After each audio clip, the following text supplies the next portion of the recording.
If you were able to walk into a room, confident that you would be well received, seen, heard, and appreciated by others, and all it took was a few changes in how you navigate your everyday relationships, would you be willing to make those changes? It is possible to be both fully authentic and to experience the best relationships of your life. Now, here is the host of Navigating Complicated Relationships with behavior expert Michaela Gaffen Stone.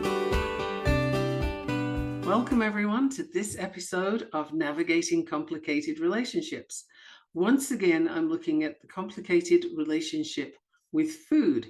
This time though, I'm looking at it from the angle of gut health. Now that might not sound very sexy and interesting, but I assure you, if you don't have gut health, you're really aware of just how interesting it is.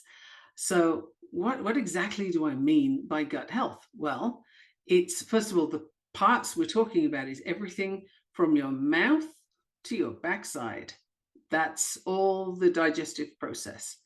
And that area serves as your immune system as well. Did you know that your immune system was mostly housed in the gut? A lot of people don't know that. They're not aware of it. And if they were, they might take a little more care of that particular system. So I'm a human behavior expert, as you know, or you do if you've been listening to me. I'm also a nutrition coach and certified with a company called Precision Nutrition. They're very well known, particularly in Canada. And I'm also learning more and more about digestive wellness every day in yet another course that I'm doing. So this is something that I'm really up and interested in. And if you know anything about autoimmune conditions, or if your health is just a little bit off or certain foods bother you, this episode is for you. And I have something that might be surprising for you to learn about celiac disease later, but I'm not going to get into that just yet. I want to look more at what exactly happens if you don't have gut health, right? So autoimmune diseases, as I just mentioned, you can have mental health disorders and metabolic disorders. Now, what do I mean by those two? Well, mental health, if you think of depression and anxiety, depression is often treated with a medication called SSRI, which is serotonin reuptake inhibitor. So serotonin is produced in the gut. And if your gut is not working very well, you don't have a whole lot of the happy hormones, right? So did you know that was made in the gut, by the way? Because that wasn't something I've always known. I fairly recently got to know that. I always thought it was, I don't know, produced somewhere else. Didn't really know where. So if you have poor gut health, then your serotonin levels are going to be messed with. And if your serotonin levels aren't very good, chances are that shows up in the form of depression. So if you can track your food using a journal and track your symptoms of depression, if this is something you have now and then, you might find something very interesting about the food you're eating and your gut health. And I think that's very well worth learning, don't you? And you can learn it for yourself. So if you want to know about the symptoms that happen during poor gut health, we're going to be getting into that. So the gut microbiota, or the gut microbiome, is basically the environment of the gut, right? And it has a whole lot of microorganisms in there, little critters that happily live in your gut and are supposed to be there. There's bacteria, which is good bacteria. There's viruses. Yeah, I said that. And there's fungi. And there's something called archaea, or archaea, I believe. And these are particularly in the colon.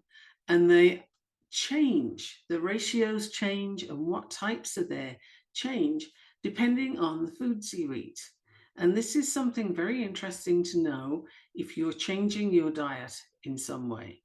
The system you have in your gut that is there to handle the food is the system that's put there to handle the food you've already eaten.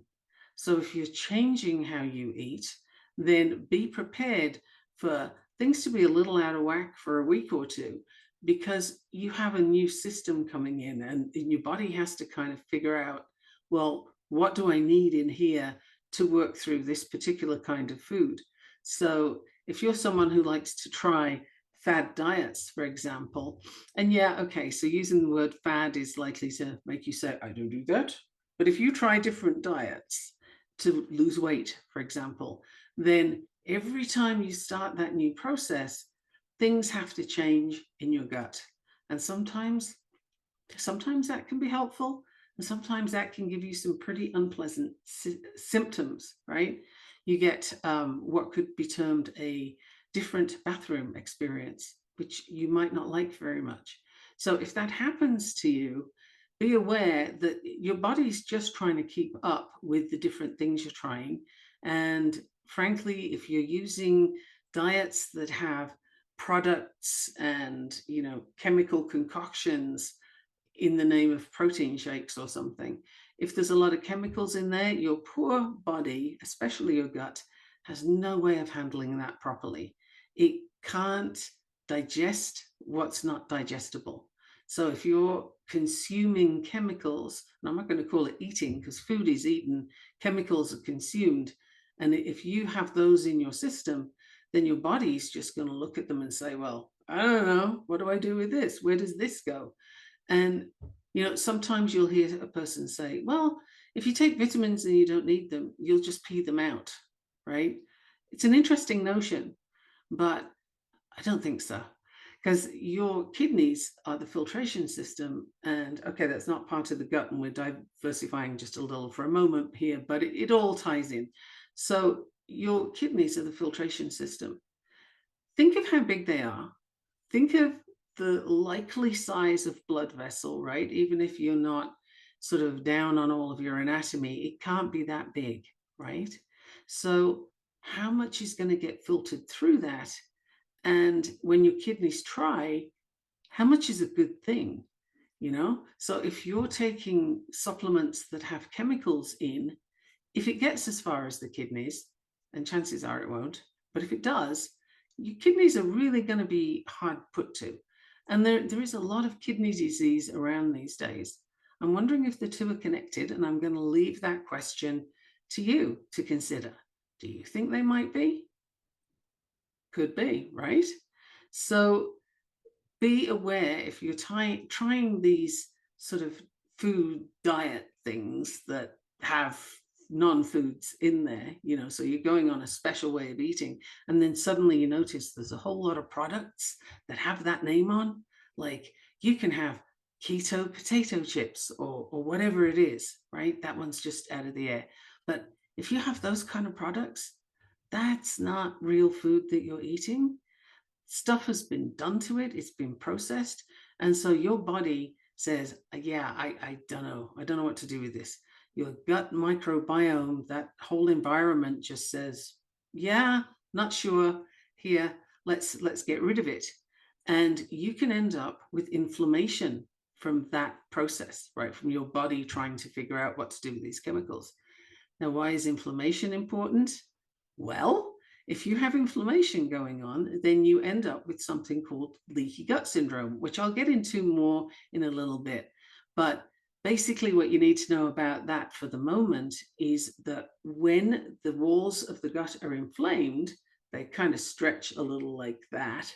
If you're watching, you can see what I'm doing with my hands. That means that what was really small holes just became a whole heap bigger.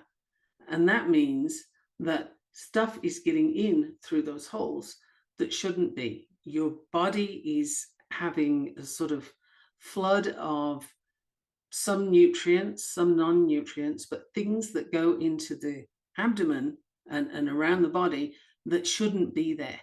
And so your system says, whoa, something is out of line here. This is not right. Immune system attack. And you start developing this whole autoimmune cycle.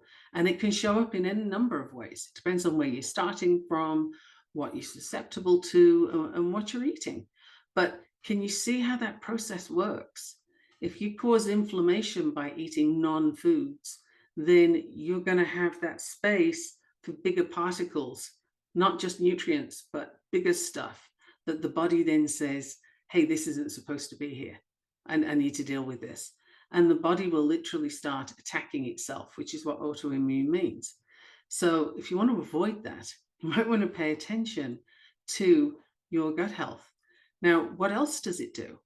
Well, the gut breaks down dietary fibers, carbohydrates, things that you can't digest. There's a type of carbohydrate that you cannot digest.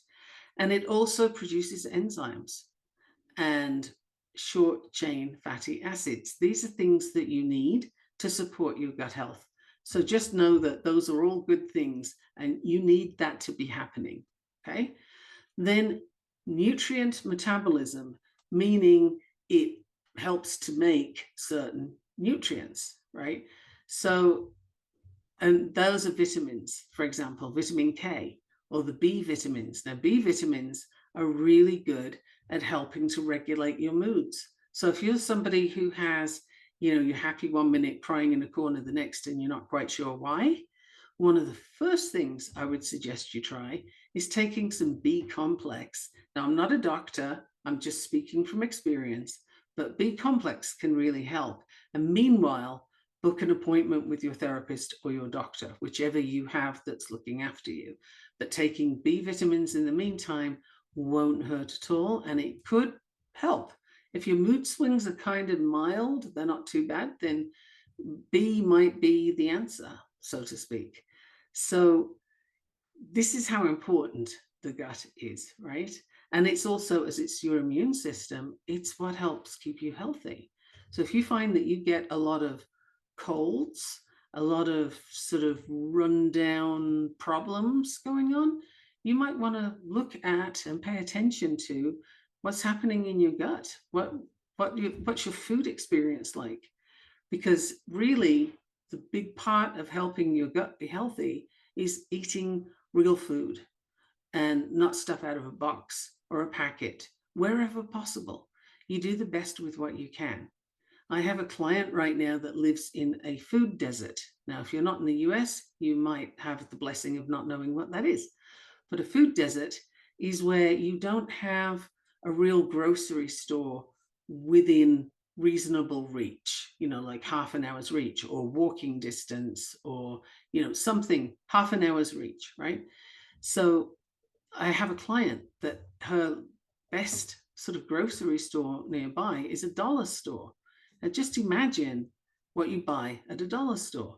Now they do have some vegetables there, but they're kind of put really high up so you can't see them unless you're stretching for them. And there's an awful lot of chemical stuff that's right there at eye level. And so people living in that area, that's their main source of food, which is mind-blowing to anybody that doesn't live in that sort of area. Can you imagine what the health is like of most of that population? I bet you can, right? And I'll bet the medical services could tell you too. And why is all of that happening? It's food industry messing with food and turning it into a product. The product doesn't bear any resemblance to what your body recognizes as food. So when you change things, it becomes a problem. Did you know that corn, for example, has been altered? It's a hybrid now of different gene splicing has gone on, let's put it that way. And so the plant is more hardy, it's not going to get beaten down by the rain, and it's insect repellent, natural, like it has an insect repellent in it.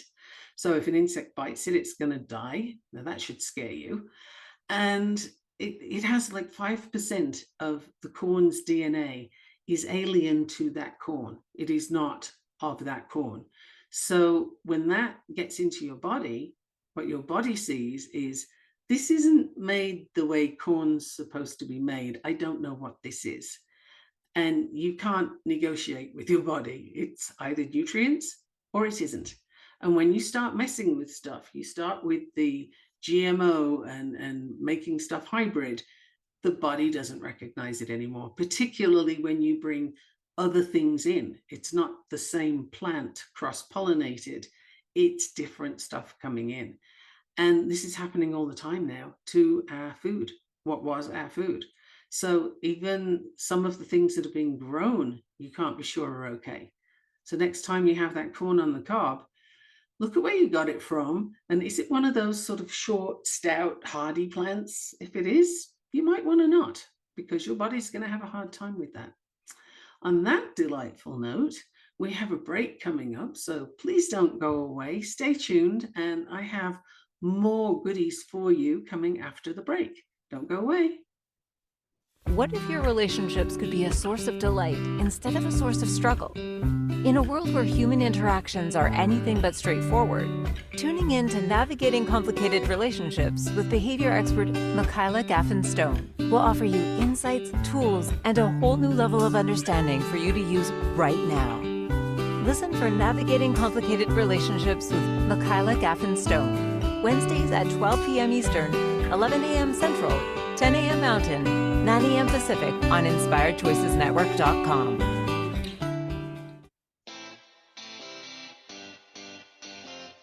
Are you a subject matter expert? Are you here to share your expertise with an audience waiting to hear from you in only the way you can deliver? Are you ready to have your voice amplified across the airwaves? Inspired Choices Network has a global radio platform streaming to millions of people across the world. Professionally produced and supported by an accomplished team every step of the way, you can broadcast from anywhere in the world, knowing your voice matters, and we ensure it is delivered with ease and efficiency. Eager to hear your message, the world awaits. Contact us today to become an Inspired Choices Network radio host. Email become a host at inspiredchoicesnetwork.com. This is Navigating Complicated Relationships with Michaela Gaffen Stone. To participate in the program, join the live studio audience in our chat room at inspiredchoicesnetwork.com. You can also send an email to mickey@gaffenstone.com. Now back to the program. Welcome back, everyone. I'm delighted you're still here listening to me, your host, Michaela Gaffen Stone, and we're on the Inspired Choices Network. And you can find this podcast, Navigating Complicated Relationships, on any number of podcast platforms. So what's your favorite one? You could find us on Audible as well, or iHeartRadio, Spotify. There's any number of places. So find your favorite place. Look for Navigating Complicated Relationships, and then subscribe, and then you never need to miss an episode. You can also let me know any questions that you have, any comments, subjects that you would like explored that are kind of complicated, because there's so many, and food in particular gets more and more complicated by the day because of the food industry and the things it's doing to the stuff it sells you. So one clue is if it has to be labeled food, then it isn't, because you don't see carrots or broccoli or, any vegetables. You don't see a label over the top of them saying food, right? It's the vegetable or the produce section, right? It's not labeled food. Where you see that label, it typically means it's processed stuff, and do yourself a big favor and don't. So let me look at another aspect right now of the gut health, and that's metabolic health, right? Because as I mentioned earlier, the gut influences metabolic processes. So that includes how your body deals with sugar and fat, okay? Now, this is really important right now because that contributes to the development of obesity, type 2 diabetes, and metabolic syndrome, which is like pre-diabetes, right? You have a bunch of things going on, such as high blood pressure, your blood sugar's a little off, and maybe your, let's see what else would be going on with that. You have a few things with that. Maybe your kidneys are showing signs of strain. The doctor will soon tell you if you have pre-diabetes. But all of this shows up when your gut health is out of whack. So rather than fixing the symptom, have a look at the problem, which is what you're eating and what it's doing to your body, right? So this might sound a bit overwhelming. Where do I begin? What do you mean? You've already said these diets are no good. So what's good? Well, hey, I'm so glad you asked. What's good is knowing which whole foods work for you and which ones don't. And there's a process for you to learn that. And there's ways for you to detox from sugar. And yes, I mean detox. It is the other white powder. You can detox from sugar without suffering all of the headaches, the cravings, the bad tempers, all of those things. There's a system for that. And it doesn't involve taking any chemicals or doing anything strange and unusual. It is a 90-day program, and it's one that I'm currently coaching. We're on week 7 of 13 right now. And the people that are going through this coaching process with me are having some amazing results. They're learning all kinds of things about their relationships with food, and on an emotional level, and also on a level of, oh, I used to feel like this all the time, and now I realize that that's actually not very good. When I don't eat that food, I feel much better. Who knew? Now, you've heard of elimination diets before, but they're often a very rushed business, right? Because there's a concern that, well, if you don't like it, you might not keep doing it. Fair, that's quite true. Unless you really are aware of how important your health is, then you'd keep going anyway. But what if there was a system where you could learn all the things you need to know about your body and how it responds to food, and you could figure out which ones work for you, which foods work for you, and you could do that in a very comfortable way that's a systematic process, and be fully supported as you go along. That's what I do. That's what I'm doing right now. And in fact, that's what I'm moving all of my focus to, because it's such important work and people are getting such benefit from it. Weight loss is definitely a likelihood in this case, but it's more of a side effect than the intention. The intention is to get you in control of your food so that you know which ones work for you and which ones don't. Now, if you're wondering, what is she talking about? Then 1, I haven't been very clear, and I'm sorry about that. And 2, let me give you an example. So for me, I discovered doing the process I'm talking about now that white potato, is really not my friend. Now, I love baked potatoes and I love French fries. I enjoy those foods, but they don't like me, and I don't feel very good at all if I eat those. So now that I've learned that, and I definitely know it's the potato, I can just look at a beautiful baked potato that's mouth-wateringly good and say, no, thank you. I don't want that. I don't want to pay the price. And it's not a willpower thing, because it's a learned thing. I now know what that's going to do to me. So that's the kind of process I'm talking about. You learn a whole lot about you, food, and how you two get along, and where you don't. So it's really important to take care of your gut health, and that's your path to doing it. It's not swallowing a bunch of pills and taking meds for the next however many years. That medication sometimes is necessary. Yes, there's no question. Of course it is. And we need doctors, absolutely. But if you can do self-care before healthcare, how good is that? You're going to relieve the overburdened healthcare system, and you're going to be in control of your health. You're going to be in charge of how you work and when you rest and so on. You're not going to have a disease in charge of that, right? Wouldn't you rather take a break because you wanted to than because your body said, yeah, I'm going to collapse on you now. I don't like the way you've been treating me. There's a very, big difference there. Now, the gut is also called the second brain because it plays such an important role in the body. It has a crucial role in processes further than digestion. For example, the immune system, we've already mentioned that. And it's sort of, if you can't think clearly if your gut isn't working properly, right? Let's put it that way. So anxiety, depression, I've mentioned those, stress-related conditions. There's chronic disease that comes up from this as well. And we've mentioned a couple of them already, like leaky gut, and I mentioned celiac. But all of this is to do with the food you eat affecting your gut, which affects all of your life. Because I assure you, if your gut isn't working well, then everything else is kind of put on the back burner a little bit while it takes your attention.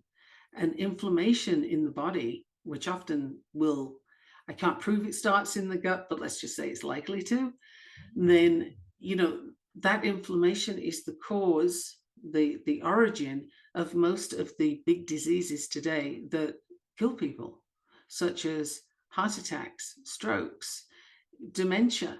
All of these appear to come from, they're correlated to inflammation. There's a lot of evidence out there for it, actually, but I often stick my neck out. I just don't want to go too far today with that. So foods that you eat, a variety of them. Fiber rich is often good, depending on where the fiber comes from. And you also need to make sure that if you take antibiotics, an hour and a half to 2 hours, either before or after the antibiotic, have a probiotic as well. Because your doctors should be telling you this, they know this, but not all doctors will tell you. I'm aware of that. So the reason for this is antibiotics are like taking buckshot to kill a sparrow. It's a lot, and they just wipe everything out. So you need the good bacteria in your gut, as I mentioned earlier. While you're taking antibiotics, you need to kind of try and keep a bit of a balance by taking probiotics. And if you don't, the symptoms that you're likely to get after that, depending on your current health, you can end up with a yeast infection, you can end up with diarrhea, you can get both, you can have, stomach pains galore, and all of that is because the antibiotics wiped everything out. So that's something you need to know, even if your doctor doesn't tell you, is get the good quality probiotics. And if you can get a pretty broad one, that should, again, the buckshot approach, but that should get you wherever you currently are. I mean, we all eat differently, so what kind of bacteria you have will vary as well from person to person. So the gut also will, as I mentioned, regulate your moods. I mean, how important is that? It's just so important for your overall health that I'd like you to think about what you eat now and where could you improve that? Where would you be willing to improve that? And if you're not willing to improve it, then I would be very curious about that if I were you. Maybe you could get a journal and start writing out what you think about when you think about that particular food. For example, I'll have some clients say, I'm not giving up my coffee. Okay, why? And what is the story with the coffee? Like, is it really essential to get you going in the morning? That's an addiction, right? If that's the case, do you want to be addicted? And is it really the flavor? Would it work for you if it was decaf? There's a lot of questions to ask. And I would be very curious around any food, particularly if you suspect that it's not sort of helping you, then what's the story around why you wouldn't want to give it up? Just out of curiosity. You might learn something interesting if you write a whole lot about that. What thoughts come up? Nobody else is looking at it. It's just, it's you, it's for your eyes. So I suggest what's called a stream of consciousness writing, where you just start writing and stuff will come out and it could surprise you by page 2. So that's a question for you when considering your gut health is, what are you eating or drinking and where could you improve that? And would you need help with that? Think about these things while we're on the next break, because we're already there, and let me know what you think. You can send an email to me and I'll give you my email address again after the break. Don't go away. You are listening to Navigating Complicated Relationships. What if your relationships could be a source of delight instead of a source of struggle? In a world where human interactions are anything but straightforward, tuning in to Navigating Complicated Relationships with behavior expert Michaela Gaffen Stone will offer you insights, tools, and a whole new level of understanding for you to use right now. Listen for Navigating Complicated Relationships with Michaela Gaffen Stone, Wednesdays at 12 p.m. Eastern, 11 a.m. Central, 10 a.m. Mountain, 9 a.m. Pacific on InspiredChoicesNetwork.com.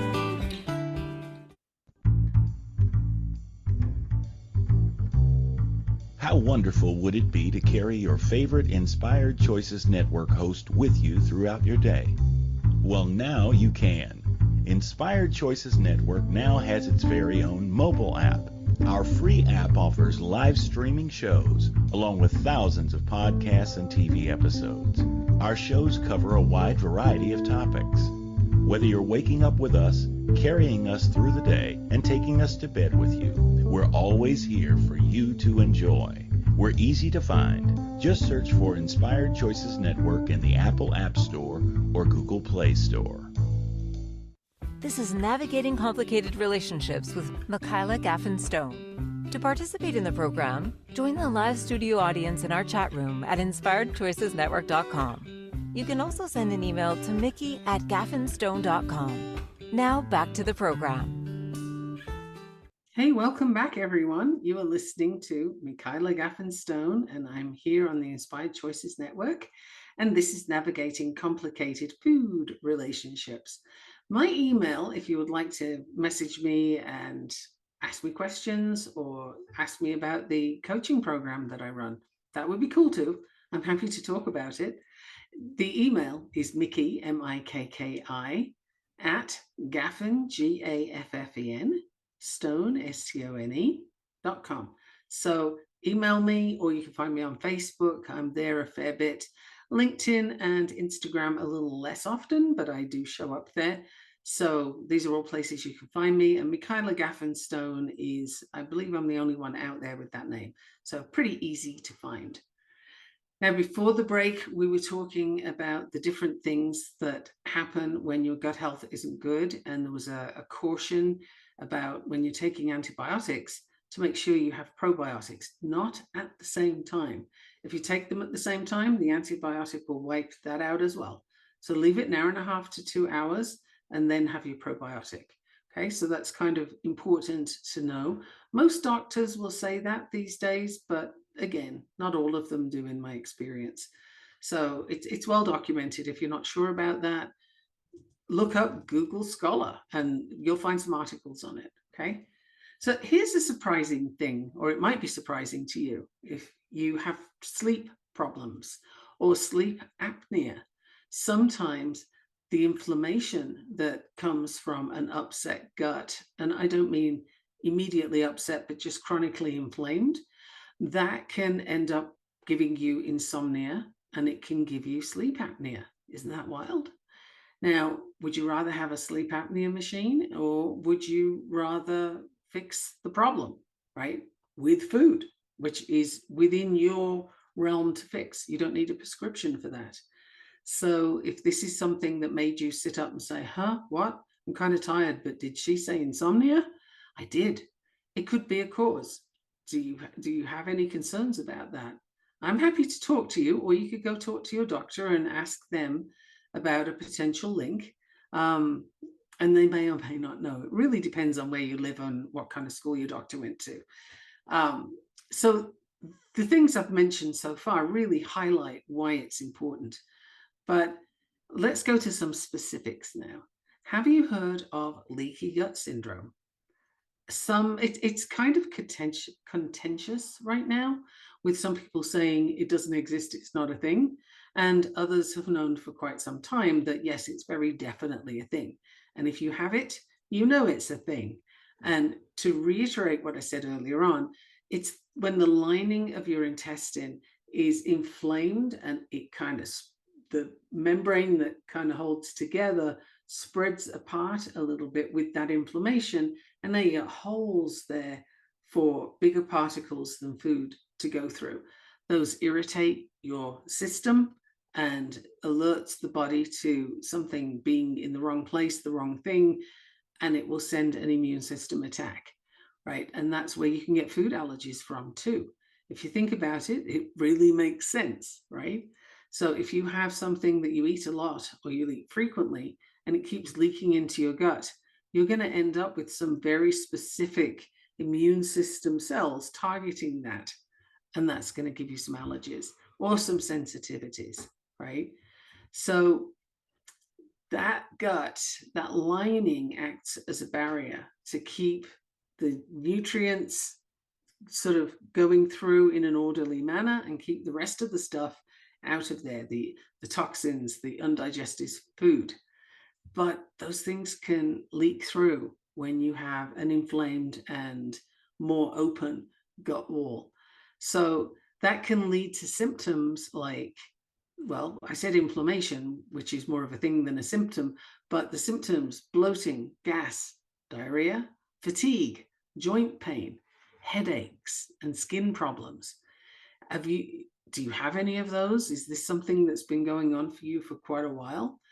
Some of the biggest factors that contribute to leaky gut, that's known to contribute, are diets high in processed foods, especially the ultra processed food, chronic stress, too much alcohol, and medications such as the over-the-counter non-steroidal anti-inflammatories, or NSAIDs, right? So, and genetics can play a part. But the thing with genetics is, if you think of it like a big board of light switches, right? All of the light switches are your genetics. Epigenetics are this sort of little detail that sit on top of the light switch, and that will determine whether the light is switched on or off. So if your gene is turned on or off. So you might have a predisposition to diabetes, say it runs in the family, but you don't have to have diabetes because it runs in the family. You just need to be aware of that and not flip the switch that would give you diabetes, right? It might be sitting there, but you don't have to turn it on. And it's, again, the food that you eat that will make a huge difference to whether that gets turned on or not, and how you handle stress, and whether you live in a state of chronic stress. So any stress reduction techniques that you can use, along with improving your diet, will all help. So getting enough sleep is really useful. But of course, if you have a gut problem, you might have insomnia, right? I mentioned that earlier. So again, look at your digestive system health, basically, and avoid triggers like alcohol and certain medications. And you'll know which ones those are way better than I could tell you. I could sit here and rattle off a bunch of names, and I don't know, you would know though. There are digestive enzymes that you can buy, and those can help. And certainly in the short term, while you're overcoming some symptoms. But again, you really want to fix the problem rather than fix the symptom, right? That's just putting a Band-Aid over a bleeding artery. You might not want to do that. It doesn't work very well, and it doesn't work for very long. So from a nurse here, I can tell you, you wouldn't want to do that. So what else is there? I've mentioned a whole bunch of symptoms, but fatigue, feeling tired or even exhausted. Even, this is key, even after getting enough sleep. If you're sleeping well and you still wake up exhausted, or you're even more tired when you wake up than when you went to bed, then you may have a leaky gut, right? That could be. Joint pain. Some people will have joint pain or stiffness, which they might think is arthritis, but there's no actual diagnosis of arthritis, right? It can be mistaken for that. It feels like the joints are all seizing up, but actually it's your leaky gut syndrome that's saying, hey, we're not happy over here. We're not getting the right food, and you have a leaky system going. You got to fix this. And it takes time, and it takes good food. So chronic headaches or migraines can be linked to a leaky gut. Isn't it amazing how far-reaching this is? But just think how long, how big that whole system is. It's like 22 feet of intestines. So yeah, it has a lot to do. It has a big role in your body, and you might want to look after it while it's doing that. Another thing you can find is skin problems, acne, eczema, psoriasis, they can worsen or flare up. So if this is something you're already prone to, chances are you will have more of them, and it'll be more evident if you develop leaky gut syndrome, right? And I already mentioned the food sensitivities and intolerances, particularly if those are difficult to digest. Autoimmune disorders, again, that's the body attacking itself, right? But why would the body attack itself? Because there are things that are in the wrong place. There are particles getting into the wrong place.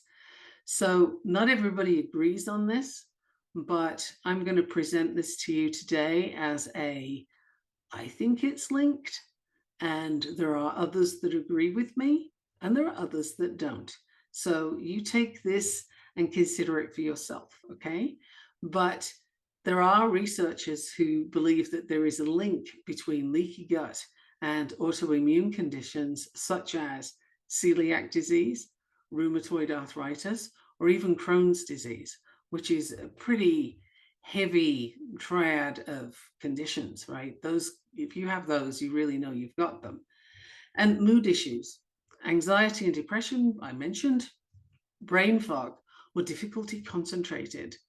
If you can't concentrate, you may have leaky gut. You might not have ADHD, right? Particularly if it hasn't always been an issue for you. So these are things to consider. Then there's a condition called SIBO, or bacterial overgrowth in the gut, known as small intestinal bacterial overgrowth, SIBO. And that happens when the small intestine has a sort of bacteria explosion, if you will, and the overgrowth can lead to all kinds of symptoms and complications. So digestive issues like bloating, gas, you really get a sort of, your belly will increase significantly in a fairly short space of time. That's one of the symptoms. Diarrhea or constipation can be a common symptom too. And these occur because the excessive bacteria will ferment, can you imagine, the foods in the small intestine. And that's not what's supposed to happen there. So you really want to be aware of what I'm talking about here. And then nutritional deficiencies can happen because vitamins A, D, E, and K, these are all, interfered with by bacterial overgrowth. They're fat-soluble vitamins, and they just have a particular path that they need to follow. And if you have a bacterial overgrowth, that's not going to go well. You can also get malabsorption, which means you're eating all the right things, or you're taking your supplements and you're eating the foods that you normally eat, but somehow it's not getting better, even though you added more supplements. Well, that can be because you're just not absorbing what you're eating. It's going through the gut that fast, it doesn't have time to absorb, and you've got inflammation going on, which means everything's out of shape and things aren't being absorbed where they need to be absorbed. So all of that can be an issue. Isn't it wild that we have these things going on? And then reflux and heartburn, that can be caused by too much bacteria in the small intestine. Did you know that? You might have thought it was just the spicy burrito you ate, but actually it's not only that, it's what else is going on in your system already. And that's why that condition would repeat, pardon me, but it would, that would repeat because the problem is always there. The trigger is the food. Did you think of it that way before? Because when you look at the advertisements, particularly in the US for medications, it's kind of implied that the issue is that particular food and it's because it's spicy, or that particular food, never mind, here, take these pills. But that's not all it is, right? You have other things going on. I'll get into a little bit more detail. I did promise I'd look at celiac for you, and this is interesting. You might have something going on that you're not aware of. So listen up, listen in, and make some notes. I will catch you after the break in just a minute's time. Don't go away. What if your relationships could be a source of delight instead of a source of struggle? In a world where human interactions are anything but straightforward, tuning in to Navigating Complicated Relationships with behavior expert Michaela Gaffen Stone will offer you insights, tools, and a whole new level of understanding for you to use right now. Listen for Navigating Complicated Relationships with Michaela Gaffen Stone, Wednesdays at 12 p.m. Eastern, 11 a.m. Central, 10 a.m. Mountain, 9 a.m. Pacific on InspiredChoicesNetwork.com. This is Navigating Complicated Relationships with Michaela Gaffen Stone. To participate in the program, join the live studio audience in our chat room at InspiredChoicesNetwork.com. You can also send an email to mickey@gaffenstone.com. Now back to the program. Welcome back, everyone. I'm delighted you're still here and still listening to me. Are you making notes like crazy, or are you just going to wait and then listen to the podcast later and maybe pause and make some notes? If you have any questions, I would love for you to contact me and ask me, Mickey, M-I-K-K-I, at gaffenstone.com. And I am very responsive. I will answer your emails. Next week, we're on a bit of a theme here. Next week's show is called What You Need to Know About Healthy Eating. So you can see that this is definitely a passion of mine. And a big reason for that is because having discovered, having experienced, and having learned, studied that food makes all the difference. Food isn't medicine. You need medicine when your food isn't good, right? That's what happens. And if you look at statistics from around the world, and yes, statistics can be fiddled with to say anything, but if you look at them for all sorts of countries and see where the US is on their health, on general population health, it's not great. It's really not good at all. And neither is Canada particularly, although not as bad as the US. And the UK is right in there with just growing ill health and rising levels of obesity. Now, my concern with obesity isn't anything to do with what it looks like, what I think about the person, because I know obesity typically comes from being overfed and undernourished. It's not a greed thing, right?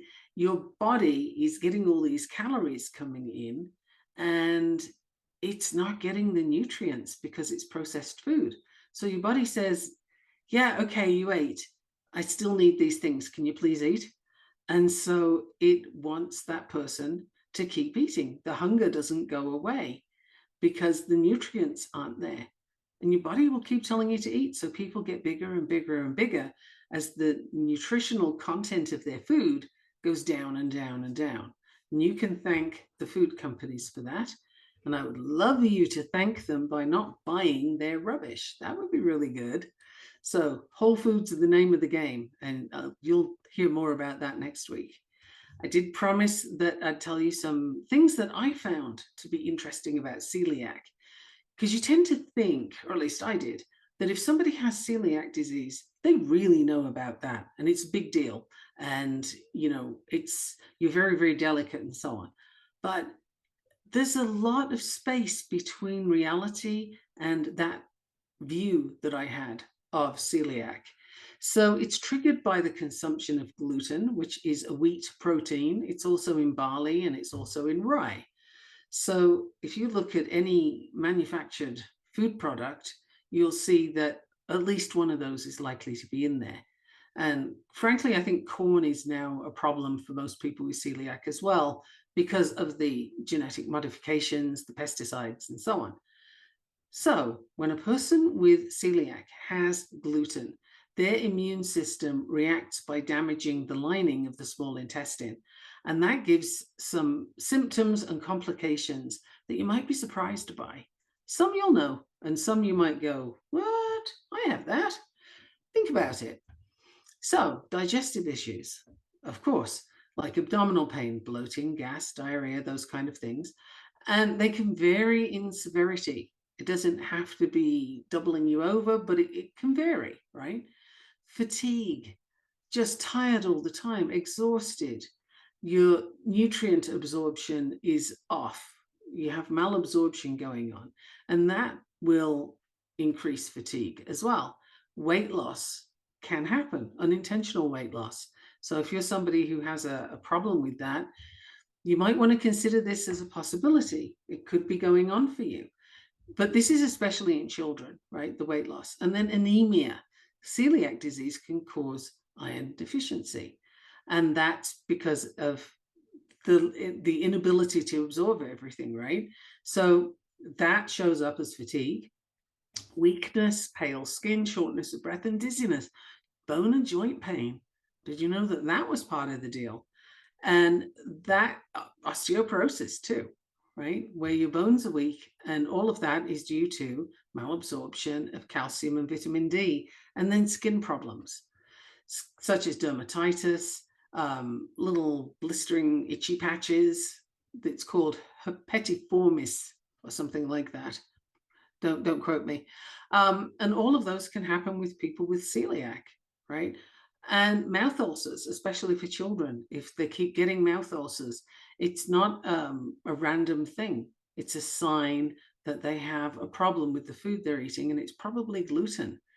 And then here's one that interested me, and I didn't know about these next couple of things, and that was delayed puberty or menstrual irregularities. So adolescents and adults with undiagnosed celiac might have those situations happening because of hormonal imbalances. And then infertility. Can you imagine infertility? That might be caused by celiac because you've got nutrient deficiencies and hormone imbalances. So this is huge.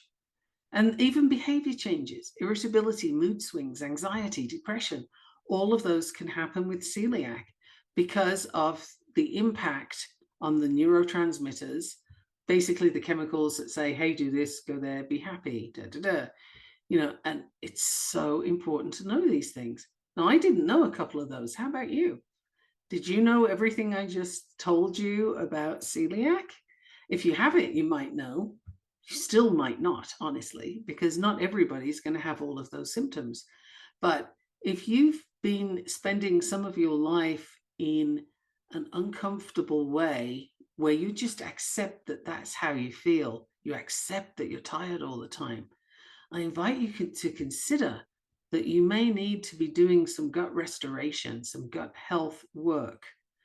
And yes, I have a program coming up for exactly that very soon. At the end of March, I'm going to be running a probably 4-week program on this one. It may go to 5. We'll see. And I'm beta testing it. So anybody that wants in on that should let me know. It will be a one-time low price to join, and you'll be getting some really good information about resetting your gut health. And after that, there's more programs if you're interested. But if you can only get your gut health in a good place, imagine how different your life will be. And you won't even need medications for it. Now, I'm not telling anybody who's on meds to stop them. Let me put that right out there. If that's between you and your doctor. But if food can help you, how great would that be? Wouldn't you love that? You can just change how you're eating, learn a new system that works for you, learn to maybe make your food at home so that you have control over it. If you're not much of a cook, I can help you with that too. So there's lots of possibilities coming up, and I invite you to consider what you recognize out of everything I've said today. What are you experiencing? Because I'll bet there's some of that. And just fixing your gut health by eating better will make all the difference to your overall health and your sense of well-being. And you can conquer the world from there, right? You can do so much if you feel good. On those days where you are energized and you're like, yes, I've got it going on, there's nothing that can stop you. But if you wake up tired, and then you go through aches and pains, and you're having a hard day, like, you can't conquer anything. You can't conquer the sofa like that. So I would love for you to think about that. And if you're interested, just find me on Facebook, email me, send a message to Inspired Choices Network below this podcast. I will see you next week for more information about food. Thank you for listening to the Navigating Complicated Relationships show. Michaela returns Wednesdays at 12 p.m. Eastern, 11 a.m. Central, 10 a.m. Mountain, 9 a.m. Pacific on InspiredChoicesNetwork.com. Until then, remember every relationship is a journey, and with the right tools, you can create stronger, more fulfilling connections.